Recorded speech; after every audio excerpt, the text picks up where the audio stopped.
ایک ایسی سلطنت جہاں بھوک کا وجود ہی نہیں تھا، جہاں پانی رحمت بن کر بہتا تھا، جہاں باغات اتنے وسیع تھے کہ میلوں تک صرف ہریالی دکھائی دیتی تھی، جہاں سونا مٹی کی طرح استعمال ہوتا تھا۔ ایک ایسی قوم جسے اللہ نے دنیا کی ہر نعمت عطا کی تھی، امن، دولت، خوشحالی، لیکن پھر ایک دن نہ کوئی لشکر آیا، نہ کوئی خوفناک طوفان، بس اللہ کا ایک حکم ہوا، اور پھر ایک چھوٹا سا چوہا اور مارب کا وہ عظیم بند اپنی لکھی ہوئی تقدیر سے جا ملا۔ پھر ایسا سیلاب آیا جس نے باغات، محلات اور پوری سلطنت کو تباہ کر دیا۔ وہ قوم جو عرب کی سب سے طاقتور قوم سمجھی جاتی تھی، تاریخ کے اندھیروں میں گم ہو گئی۔ یہ صرف ایک کہانی نہیں، بلکہ وہ حقیقت ہے جسے اللہ نے قرآن میں بیان فرمایا۔ قوم سبا، ایک عظیم سلطنت اور اس کا خوفناک انجام۔ یہ عظیم قوم موجودہ یمن کے علاقے میں آباد تھی، خاص طور پر شہر مارب میں، ایک ایسا شہر جو اس زمانے میں دولت، تجارت اور خوشحالی کا مرکز سمجھا جاتا تھا۔ لیکن یہ سرزمین ہمیشہ ایسی نہیں تھی۔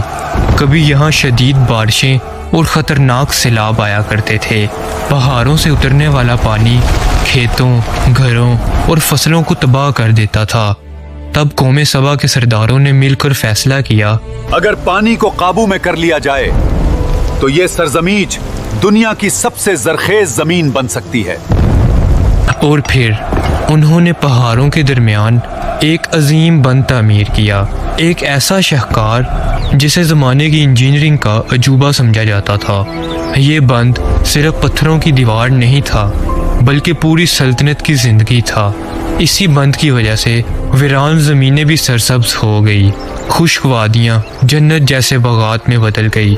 قرآن میں اللہ فرماتا ہے کہ ان کے لیے دائیں اور بائیں جانب باغات ہی باغات تھے، ہر طرف ہریالی تھی، پھلوں کی کثرت تھی، اور رزق اس قدر زیادہ تھا کہ بھوک گویا اس قوم کے لیے صرف ایک نام بن چکی تھی۔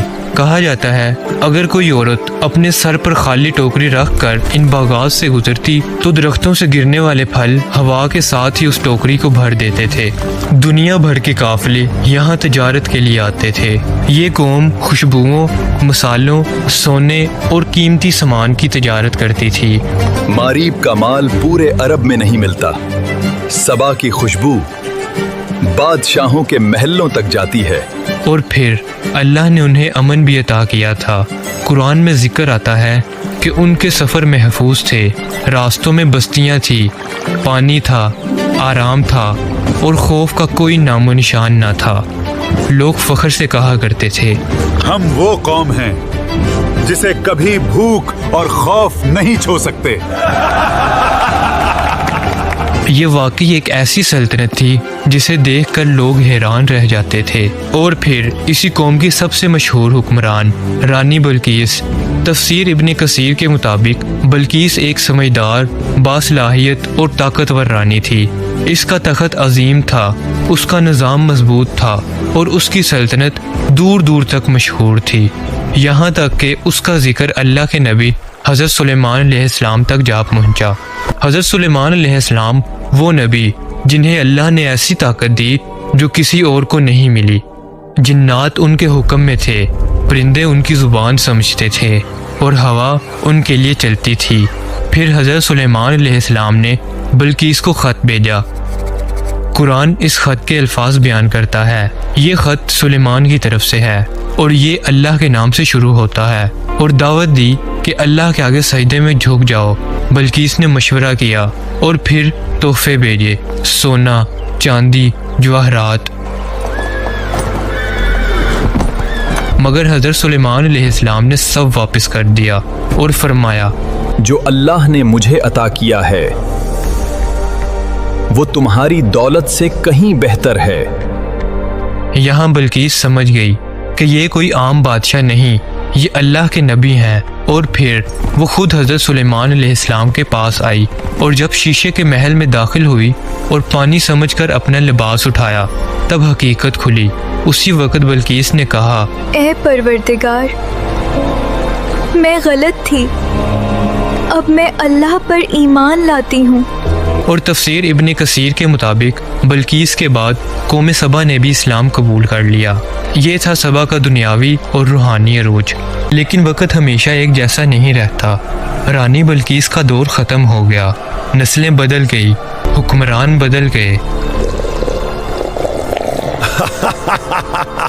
और आहिस्ता आहिस्ता कौम सबा ने अल्लाह को भुला दिया। शुक्र की जगह तकब्बुर ने ले ली और वही लोग जिनके पास कभी सब कुछ अल्लाह की नेमत था, अब गरूर में डूब गए और फिर वही जुबानें बोलने लगे। ये बागात हमने बनाए, ये बंद हमने खड़ा किया, ये सब हमारी मेहनत का नतीजा है। ये दौलत हमारी अक्ल और हुनर का नतीजा है। हम ही असल ताकत हैं। ये बातें बढ़ती गई और दिल सख्त होते गए। वो भूल गए कि ये ज़मीन भी अल्लाह की है, ये पानी भी अल्लाह का है और वो अजीम मारब का बंद भी सिर्फ अल्लाह के हुक्म से कायम था। फिर अल्लाह ने उनकी हिदायत के लिए नबी भेजे जो उन्हें समझाते थे, अल्लाह का शुक्र अदा करो, उसी ने तुम्हें ये नेमतें अता की। ये बागात तुम्हारे नहीं, ये अल्लाह की अमानत हैं। लेकिन कौम सबा ने उन बातों को कबूल ना किया। वो तकब्बुर से जवाब देते, तुम हमें डरा रहे हो, देखो हमारा मारीब का बंद पहाड़ों की तरह मजबूत है।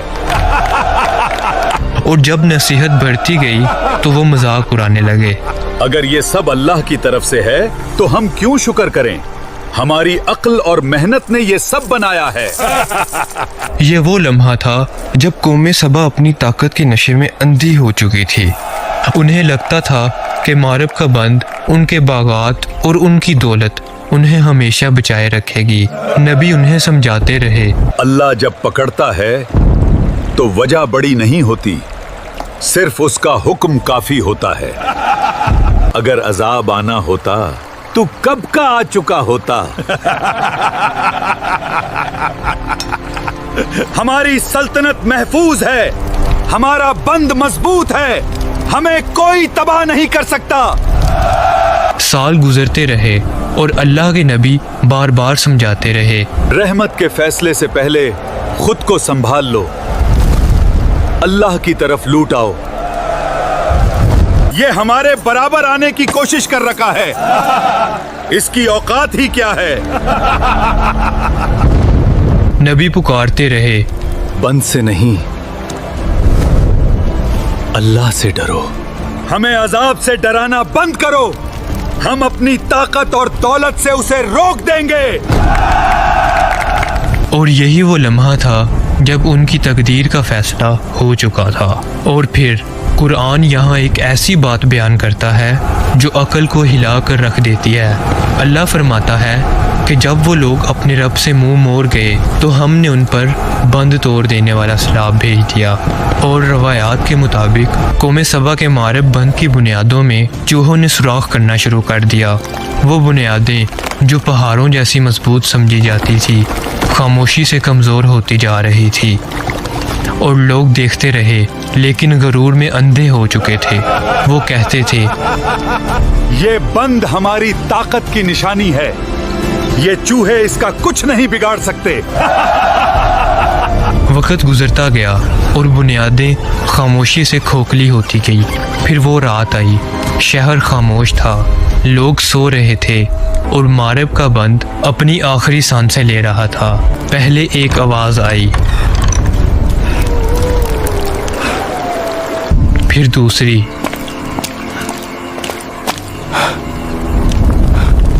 और अचानक वो लम्हा आया जब तकदीर ने अपना फैसला सुना दिया। बंद टूट गया। पानी जो कभी रहमत था अब अजाब बन चुका था। लोग चीखने लगे, बंद तो मजबूत था, खुदा के लिए भागो। लेकिन अब भागने का कोई रास्ता नहीं था। कुरान के अल्फाज गूंजते हैं, फिर हमने उन पर बंद तोड़ देने वाला सैलाब भेज दिया। और फिर पानी की दीवानावार लहरें पूरे शहर पर टूट पड़ी। एक आवाज़ हर तरफ फैल गई, या अल्लाह हमें बचा ले, हमसे गलती हो गई। हमें माफ कर दे, हमारी मदद कर। लेकिन अब बहुत देर हो चुकी थी। उठती हुई लहरें एक एक करके घरों को निकल रही थी। बागात जो कभी जन्नत लगते थे अब मट्टी में दफन हो रहे थे। बाजार, महल और घर सब एक साथ डूब रहे थे। लोग सिर्फ अपनी जान बचाने की कोशिश कर रहे थे। कुछ गिर रहे थे, कुछ लहरों में गायब हो रहे थे, और फिर पूरा शोर, पूरा गुरूर, पूरा तकब्बुर उसी अजाब में गुम हो गया। आखिर एक ऊंची लहर आई और सब कुछ हमेशा हमेशा के लिए खामोश हो गया। और फिर वो ज़मीन जो कभी जन्नत का मंजर पेश करती थी अब एक वीरान खंडर बन चुकी थी। वो बागात जहाँ कभी हवा फलों को गिराती थी आज वहाँ सिर्फ खामोशी थी, और सूखे दरख्तों की टूटी हुई शाखें, वो मारब के अजीम बागात जो मीलों तक सब्जा दिखाते थे अब जल चुके थे और ज़मीन प्यासी मिट्टी में बदल चुकी थी। बाजार जहाँ कभी खुशबुएं बिखरती थी आज वहाँ गर्दो गुबार था और खाली रास्ते। वो महल जो कभी रोशनियों से जगमगाते थे अब अंधेरों में दफन हो चुके थे। हर तरफ सिर्फ खामोशी थी और एक सबक। कौमे सबा जो कभी अपनी ताकत पर गरूर करती थी अब तारीख का हिस्सा बन चुकी थी। वो कहते थे, हमसे बड़ा कोई नहीं, हमारी सल्तनत को कोई नहीं गिरा सकता, ये बागात हमेशा रहेंगे। लेकिन अल्लाह के हुक्म के सामने उनका हर दावा झूठा साबित हुआ।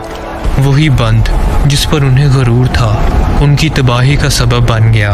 वही दौलत जिस पर वो नाज करते थे उनके किसी काम न आई, और वही ताकत जिस पर वो फख्र करते थे उन्हें बचा न सकी।